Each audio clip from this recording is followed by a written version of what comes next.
प्यारी बहनों, जब तक कोई मर्द तुमसे निकाह ना कर ले, हरगिज उसे अपना ना समझ बैठना। निकाह का वादा नहीं, जब तक वो निकाह ना कर ले तब तक वो तुम्हारा हो ही नहीं सकता। अक्सर मर्द हजरात लड़कियों को फांसने के लिए कहते हैं, मैं तुमसे शादी करना चाहता हूँ, मैं तुम्हारे घर अपने घर वालों को भेजूंगा, मैंने घर में तस्वीर दिखाई है, तुम मेरे घर वालों को पसंद आ गई हो, अब मिलने में क्या हर्ज है, या मैं तुम्हारा मंगेतर हूँ, शादी तो तुम्हारी मुझसे ही होगी ना, मिलने में क्या जाता है। ये सब बातें दिल रखने के लिए होती हैं। प्यारी बहनों, किसी भी नामोहरी मर्द के ख्वाब देखने से गुरेज करो।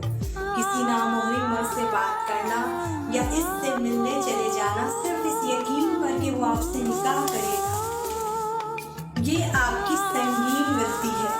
मर्द ऐसी औरत से कभी निकाह नहीं करता जो औरत नामोहरी मर्द के साथ घूम फिर चुकी हो। मर्द को हमेशा ये शक रहता है कि जो औरत मेरे साथ घूम फिर चुकी है वो किसी दूसरे मर्द के साथ भी जरूर घूमी होगी। मेरी प्यारी शहजादी, ऐसी गलती हरगिज न करना। आप एक इज्जतदार मर्द की बेटी और दूसरे इज्जतदार मर्द की अमानत हो, अपनी कदर करो।